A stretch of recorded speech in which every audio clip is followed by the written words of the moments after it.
Hello, good morning or good afternoon to everyone. I will not be around with you live this morning or this afternoon, so I recorded our lecture in EDUC 30 Assessment in Learning 1. Let's begin. So I want to share you for this lesson the topic unpacking or deconstruction or unwrapping the standards. I know you are now familiar with the MELC or most essential learning competencies by the DepEd. The first question or the question that we are to ask is, are the standards clear? You have made some analysis of that also, and you created some standards or objectives out of the standards. The question is, can your content standards stand alone and be used as learning targets, or do they need to be deconstructed or unpacked? The construction involves taking a standard or learning competencies and breaking it down into manageable learning targets, knowledge, reasoning, performances, and even skills or even products, so that students and teachers can accurately identify what students should know and be able to do. Unpacking a standard means breaking a standard or goal or benchmark into smaller, more explicit learning targets. And you identify the key concepts through the nouns or noun phrases, no? And we also identify the skills with the use of verbs, no? Normally you encircle them. Why do we unpack the standards? It enhances student understanding and mastery. It enables teachers to interpret standards the same way, clarify learning targets, and write broad standards as smaller, more explicit learning targets. When do we unpack a standard? In your experience, no, you have read and choose one of the MELCs, and when do we unpack a standard? When targets for students and teachers are unclear, of course, you unpack. When necessary to create a common understanding of learning targets, because we want to have clear objectives. And when creating assignments aligned to standards. And it is not necessary anyway to deconstruct every standard. Some standards are very clear, no? When we unpack a standard, we ask a series of questions like, what knowledge will students need to demonstrate the intended learning? What patterns of reasoning will they need to master? What skills are required, if any? And then what product or capabilities must they create or acquire, if any? Remember, you are looking at what the content standard requires students to know, understand, and be able to do, not how will you assess it. Assessment will come later on. We are still dealing with targets, no? Learning targets. What knowledge will students need to demonstrate the intended learning? Of course, knowledge means basic info, knowledge and facts, concepts to be learned through. And you can find that in the standards with the words explain, understand, describe, identify, and so forth. What patterns of reasoning will they need to master? Reasoning means thinking skills, mental processes that require skillful use of knowledge to solve problems or make a decision. Reasoning can be lower or can be higher order of reasoning. Keywords found in the standards may include analyze, predict, contrast, synthesize, classify, infer, and others. What skills are required, if any? Anyway, not all MELCs can have the skills, can have the product. Sometimes they just have the knowledge and reasoning. No? Skills refers to demonstration of the lesson, no? Or the thing learned. using knowledge and reasoning to perform skill.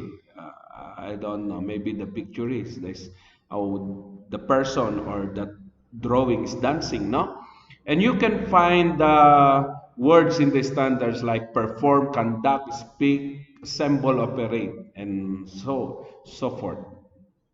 What product or capabilities must they create or acquire, if there is any? Products refers to the final product, no, using knowledge, reasoning, and skills to produce something, no. And you can find keywords in the standards like design, produce, develop, create, and so forth. Now we go to the steps, no, how to deconstruct or how to unpack or how to unwrap a standard. First of all, we need to select a standard or objective to unpack, no? And then secondly, reflect on the knowledge required by standard. Sometimes the knowledge required is obvious, sometimes it's not obvious. For example, here is a subject, sixth grade social studies. And the standard written is this: trace the development of relationships between individuals and their governments in selected cultures of South America and evaluate the changes that have evolved over time. What knowledge, no, do we need in order to know this? For sure, we want knowledge of vocabularies like culture, what is a culture, structure, civic responsibility. And the others is obvious. Know the origin. Is it obvious? Know the origin of South American people. Know the achievements of Incan civilization, because basically the more popular South American population or culture is the Incan, no? And then understand how South American peoples adapted to their environment. Sometimes obvious, sometimes not obvious yung knowledge na gustong ipakita dyan. Another example would be this standard, no? Produce writing to communicate with different audiences, no? For a variety of purposes. What knowledge or understanding is required to become competent in producing writing, no? To communicate. Of course, first of all, students must have knowledge what a sentence is, no? And maybe a word choice, no? And maybe they should distinguish the uses or meanings of variety of words because they will produce a writing. And maybe they must know how to hold pencil correctly, print letters correctly, of course, according to their methods, space words, use lines. Kasi magsusulat. They must obey with they must of course do the proper spacing, no, and abide with the lines or straight out sounds in words, no. And how about product targets? Write sentences with varied beginnings, no, because they will write writing, they will produce writing. So you see here, sometimes the knowledge required is obvious, sometimes it is not obvious. The third is that you highlight all of the verbs and nouns in the standards. This is a standard, an example. Know and use various text features. For example, headings, tables of contents, glossary, electronics, menus, icons to locate key facts or information in text. You see there, know is a verb, use is a verb, locate is a verb, no? So you locate verbs and then you locate nouns, text features, key facts, information, you see? And use the nouns with the verbs to write learning targets, no? Pag nakita mo na yung verbs sa standard at nakita mo na rin yung nouns, you can now have your learning targets, no? Or objectives. At sana ganun ang ginawa nyo, no? No. So what the students need to know? Know various text pictures like heading, di ba? Yan yung makikita natin. And then, skill, use. Use is a skill, no? And also locate. Use various text, di ba? Pinagtugtong lang natin. Locate key facts and information in a text. No? In Bloom's taxonomy, no is one, no? Application is the other. Parang number three ata application. Sorry. Okay? And if you will do, you can create a target like this one, no? Or an objective. No various text features, headings, tables, etc. And then use various text features and then locate key facts and information in the text. So this is your learning target. Okay?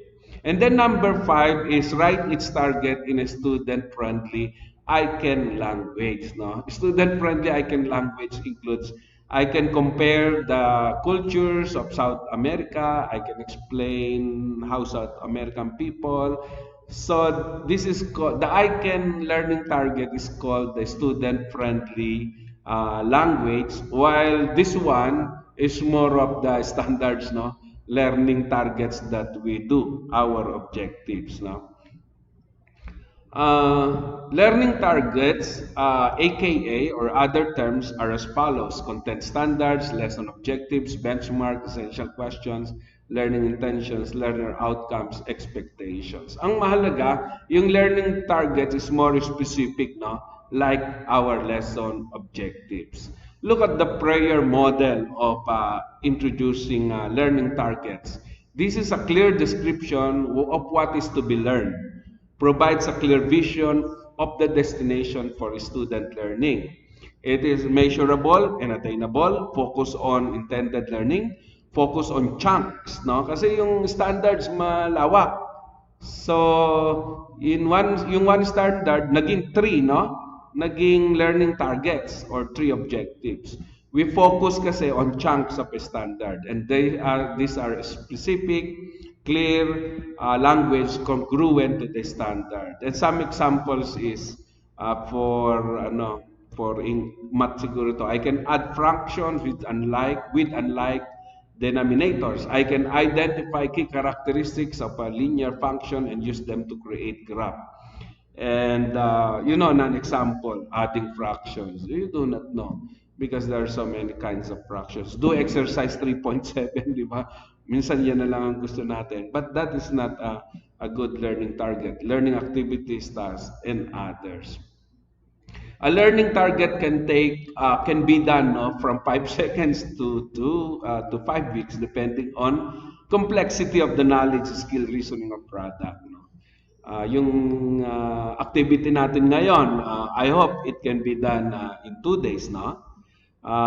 Its overall importance in the curriculum. Kung masyadong importante, talagang minsan yan, it takes some days to do it. No? And students, it depends also on the student's age, abilities, prior experience, and cognitive development. Maybe in learning targets, this may be unfamiliar to you, no?